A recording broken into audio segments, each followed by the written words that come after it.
Some stories are just hard on the ear. They're difficult to hear, difficult to listen to. And this is kind of one of those stories, isn't it? When you heard the reading of the text, was there at least a little part of you that thought, shouldn't the servant get to come in and sit down for a moment or two? Shouldn't the servant get to come in and take his ease for a little while? Shouldn't the master at least like the servant? I mean, this story raises some difficult issues if we're not careful. Is God like a slave driver who just demands constant service out of the slave? Or is God like a slave owner and we have to be like a slave who never gets any time to rest? Remember that this story is a parable. And as a parable, it is given to illustrate a point, a singular point, if you will. And to get a message across, we probably ought not push all the details of a parable and try to squeeze it out like a good lemonade where you don't want to waste anything, and maybe get more out of it than we wanted. I always liked lemonade as a kid, but I didn't like the pulp. Mama, squeeze the lemonade, but leave the pulp in the lemon. Sometimes we take a parable and we want the pulp out of it, the skin and the inside and everything else. I think Jesus was intending them to get the juice out of it. And here's what was going on. He had been telling them that if somebody sinned against them or did something wrong to them, and they did it not once in a day, not twice, not 3 times, not 4 times, not 5, not 6, but even 7 times in the same day. And yet 7 times they come back in the same day and say, "Forgive me," forgive them. Now, some of you know that in the gospel stories, we have this account on several different occasions. In one instance, it's forgive 7 times. Luke has it, forgive 7 times in the same day. One of them has it 70 times 7. And some of you out there are math majors, I know, and right now you got your slide rules out or your calculators or your iPhones, and I know you're not taking notes, so put them away. And you're adding up, doing the math on it to figure out exactly how many times you have to forgive someone. The disciples knew. Did I just lose the sound? No? Well, just quit sounding different here. Something strange happened here. Nod at me if you can hear me. Yeah. If you're going to be able to forgive people 7 times in the same day, that's going to take some big faith. That's not going to take little faith, that can forgive someone who accidentally stepped on your toe at the movie theater trying to get out to go get popcorn, and they say, "Excuse me." That's easy. We're talking about somebody who wrongs you terribly, and they don't just do it once, but you find out time after time after time after time in the same day. It's beginning to sound like they're deliberately doing this, and yet they've asked for forgiveness. And Jesus said, if they do this, you need to forgive them. And in response to that, the disciples said, increase our faith. We're going to need some big faith for some big forgiving.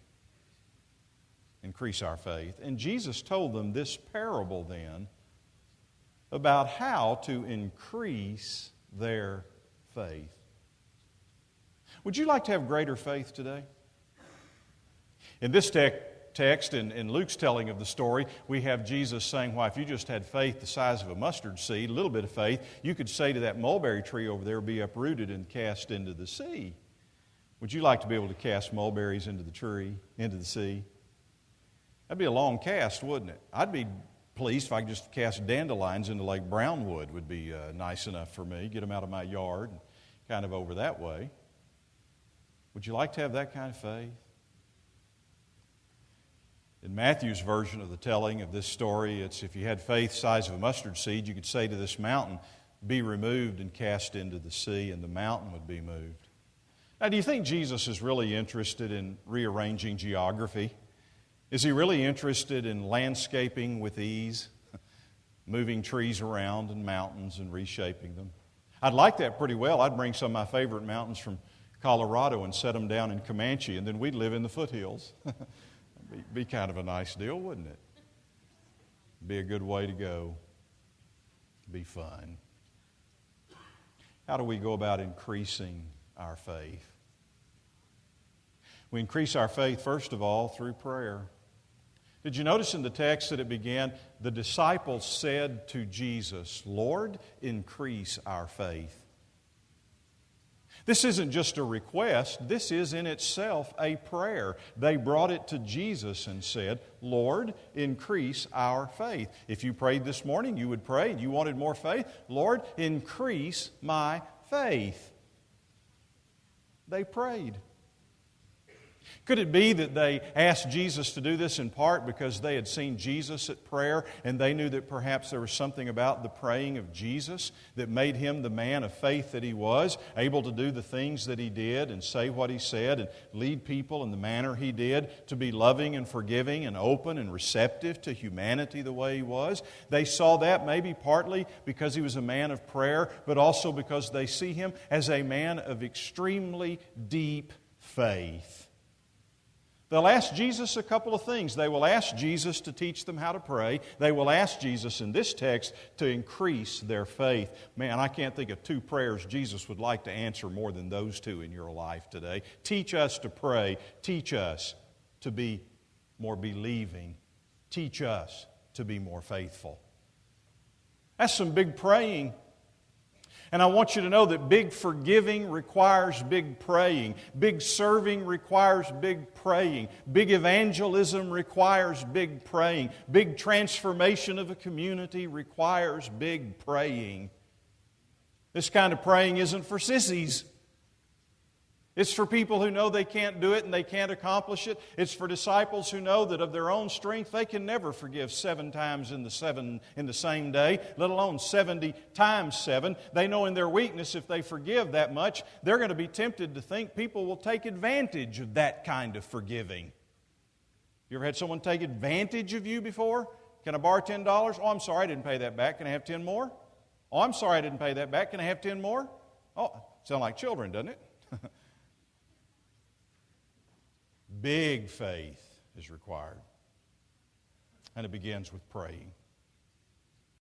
I'm convinced when God's people come to the place that they begin asking God for great things, God will begin doing great things among them. You want to know why I think we see people that get healed in church services? That get healed, that we pray for. Because you think about most of our prayer meetings, maybe before Sunday school begins in our classes, or here in church on Wednesday night, or maybe whenever it may be that we get together, we see so many people that get over illnesses and recover and they get better. Do you know why I think that happens? Because we pray.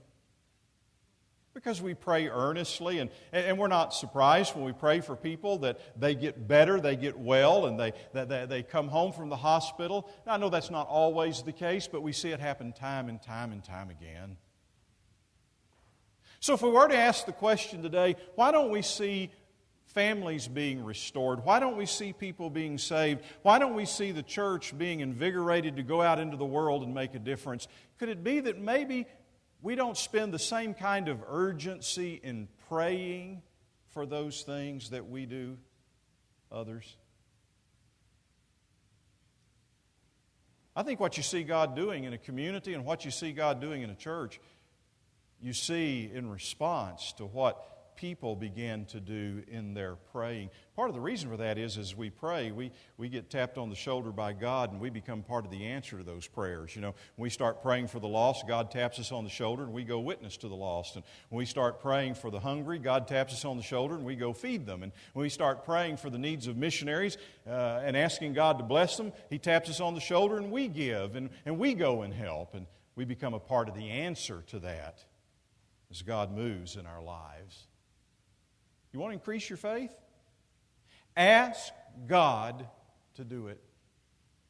Don't ask Him for something selfish. Don't ask Him for something for yourself. Ask Him boldly about the things of the kingdom. Ask Him to move in your life. Ask Him to lead you to be part of the answer to that. You want to increase your faith? Increase your faith through service. The reason some people never get anywhere in their prayer life is because their prayer life consists of nothing more than asking God for things for themselves.